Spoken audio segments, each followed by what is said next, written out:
Hello, everybody, and welcome back. Listen, today is the first day of October. It's October 1st. I'll tell you, this month of October is a really big month for us as a church, and so many things that are going on. One of the things that's extremely important is we are taking the month of October to fast and pray for our nation. You know, we're right on the heels of probably one of the most important elections of all time. And so our church is committed to praying and seeking the Lord. In addition to that, we have an amazing opportunity with our SoCal Men's Conference. It's going to be held at the Anaheim Convention Center on October 12th. Some 7,000 men joining us as we take that day to hear from the Lord and His Word and seek Him in worship and prayer. And then we have another major event where we are partnering with a group called Love Life that stands for the preborn, and we're having this time of prayer at a Planned Parenthood facility. So what I'm saying to you is October is a very big month for us. And so let's start it off right. Let's start it with the Word of God. October 1st, here we are, the Gospel according to Mark, now into the 8th chapter. It says, "In those days, the multitude being very great and having nothing to eat, Jesus called His disciples and said to them, 'I have compassion on the multitude. They've now continued with me for 3 days, and they have nothing to eat. And if I send them away hungry to their own houses, they will faint on the way, for some of them have come from afar.'" Jesus still in the midst of His ministry, just preaching to hundreds and thousands of people now that have come from every direction. And seeing and being with Jesus, people didn't want to leave. They would show up and then just stay. 3 days has already gone by, and they were so in awe of what Jesus was doing that they didn't want to leave, so they didn't bring food to eat.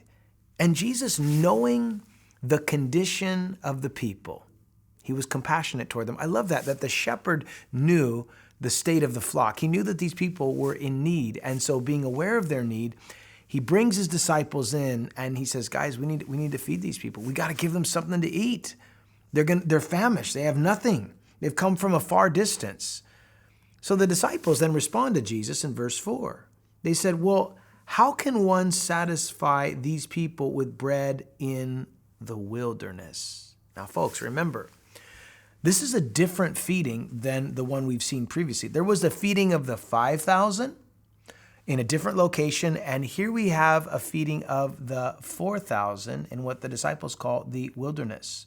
I mean, Jesus had done something miraculous before, but the disciples thought, well, that was different. We were in a different place. I mean, you couldn't do that again, could you? I mean, in the wilderness, could you actually still do the miraculous? I mean, it's a different circumstance. Folks, listen, Jesus is the same yesterday, today, and forever. Whether it's in the wilderness, it's on the Sea of Galilee, no matter where it is, he can do it again.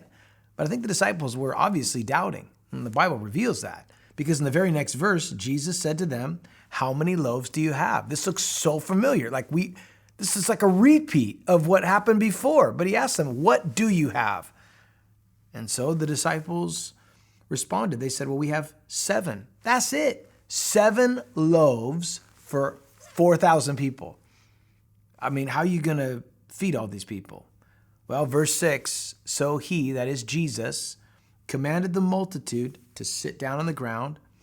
He took the 7 loaves, gave thanks, broke them, gave them to His disciples to set before them, and they set before the multitude. And they also had a few small fish," it says. "Having blessed them, He set them also before them.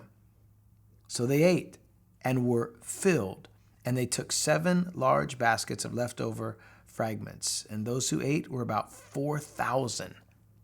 This is amazing. This is a similar miracle, but in different circumstances. I don't know if this has ever happened to you before, but maybe you've seen the Lord work powerfully in the past, and you rejoiced and you were excited and you were blown away by the faithfulness of God and His provision. But then you got a little bit further down the road in your walk with the Lord and you came to another circumstance that required similar provision, but for some reason you doubted. Even though you had this track record of the faithfulness of God in the past, for some reason now you're doubting whether he could do it again. Aren't you glad, folks, that the Lord isn't limited? His resources are endless, that he has ways to provide that we don't even know about. The disciples were going to find this out. Even though the circumstances were different, Jesus was still powerful. So, as they had done in the feeding of the 5,000, they brought the limited resources that they had, and they placed them in the hands of Jesus. Jesus, again, prayed over it, blessed it, broke it, gave it back to them, and they were able to distribute it. When you look at the feeding of the 4,000, as with the feeding of the 5,000, there was only so much that the disciples could do. They could not multiply the supply for the people. All they could do was put what they had in the hands of Jesus, and he blessed and multiplied, gave it back to them, and they were able to meet the need. Again, when I read this, I find such encouragement because, one, I know that the Lord remains faithful in every circumstance. I also realize that he has provision that I don't know anything about. And I realize that he will allow me to be a part of what he's doing if I will trust him with what I have. I wonder if you're facing a situation where you're having to trust God in ways that are causing you to wonder, is he going to come through or not? And although you've seen God work before, you're not sure if he's going to do it again. And rather than trust in his past faithfulness, you're doubting whether he's actually going to provide. You know, this makes me also think of the example of David. You remember David in the Old Testament, when David was about to face Goliath, the giant. He was brought before King Saul, and Saul said to David, there's no way that you're going to be able to fight this giant. You are a youth, and he has been a man of war since his youth. You're going to be destroyed, in other words.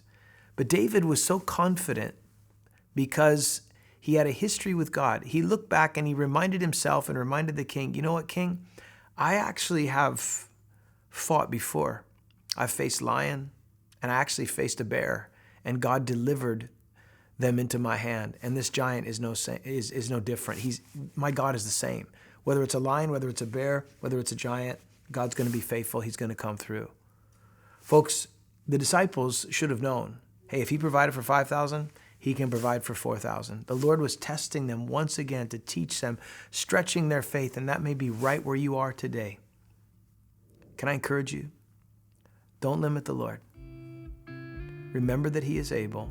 Remember what he's done in the past, and that should cause you to be confident of what he's going to do today and into the future. God bless you. See you tomorrow.